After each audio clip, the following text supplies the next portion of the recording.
Hi, I'm Joe Dante, and I'm here with Ray Harryhausen, oft referred to as Effects Whiz and stuff like that, to talk about Earth vs. the Flying Saucers, which was made in 1956. It was the second of Ray's movies that I ever saw in a theater, the first being It Came From Beneath the Sea. Ray, what can you tell us about how this particular project came about? Well, it came about by our producer, Charles Schneer. He liked to look in the paper every morning and cut out clippings of pertinent things that were happening at that time. And during the 50s, of course, the flying saucers were seen quite a lot. But the Earth versus the Saucers gave me a challenge to try to give an inanimate object such as this saucer a character, that there was intelligent life. Now you had to move this one little tiny bit and then take a frame. That's correct. Another tiny bit, and of course the bottom also moves. This takes someone more dexterous than I to do it. Right. And they move in different directions. And plus they had to be suspended in some way. Absolutely. They had to be suspended with wire, and it had to give the illusion. We felt something should be whirling to give the impression keeping these things aloft, because they were supposed to be done by atomic radiation of some sort. And we felt that it worked quite well. And then it gave the saucers a character.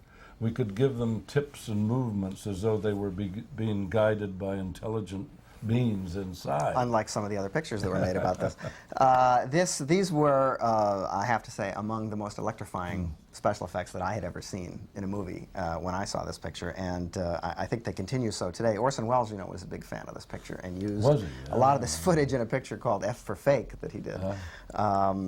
The other thing that's interesting about this film is that there's a lot of blending of your material with previously shot material. There's a particularly exciting use of an actual jet crash. Yes, we took advantage of that because we had a mechanism in the saucer that produced a death ray.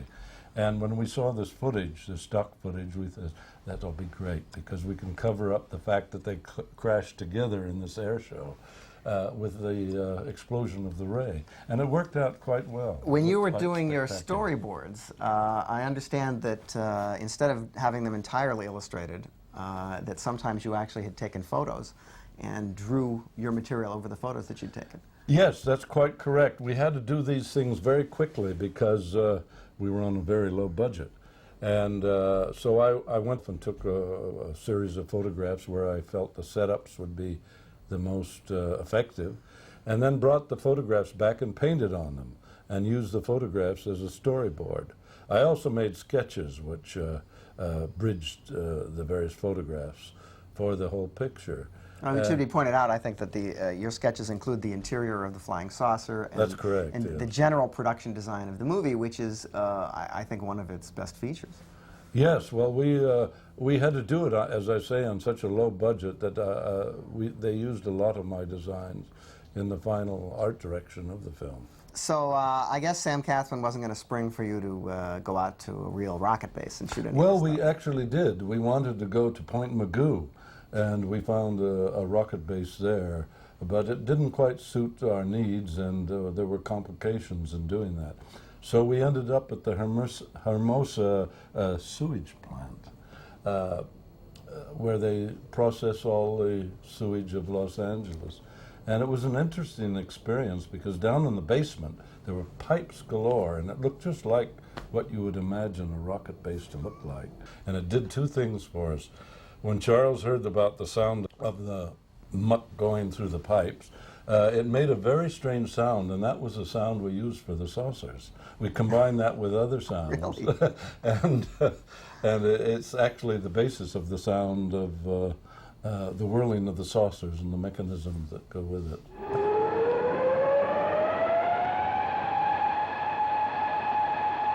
You know, the thrill and excitement of this picture at the time was that we saw actual monuments destroyed, which is always, you know, always a plus in movies. And of course, you didn't have the money to destroy Washington.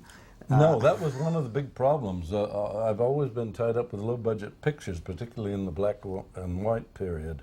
And so the only way to do, actually, if you were going to do this type of destruction, you would want to use high-speed photography, 96 frames or 120 frames a second. But that requires a vast crew. So I ended up actually animating every piece that blew up. So we had this a dome like this designed, as well as the other miniatures used in the picture, all pre-broken. And then we would put a double print and explosion in it, and then each frame of film, you'd gradually animate the explosion of the top of the Now, dome. what would you do for actual pieces? There's a lot of scenes where things are falling on people, and Yes. things are actually falling through the frame. How do you manage Well, that? we would have little pieces that we would put on wires. I had maybe 10 wires with pieces. Each wire had a separate piece on it. And then each frame of film, you Now, why don't we see the animate it wires down. in the movie? Because if you did, then I would have failed.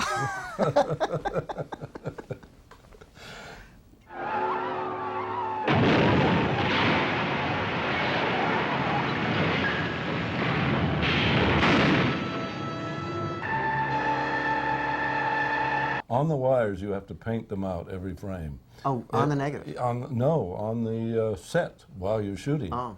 Because if the saucer passes a cloud, it goes white, and if it goes onto the blue sky, this was black and white, you would see it stand out. So every frame of film, you have to look into the camera and paint the wires out to match the background.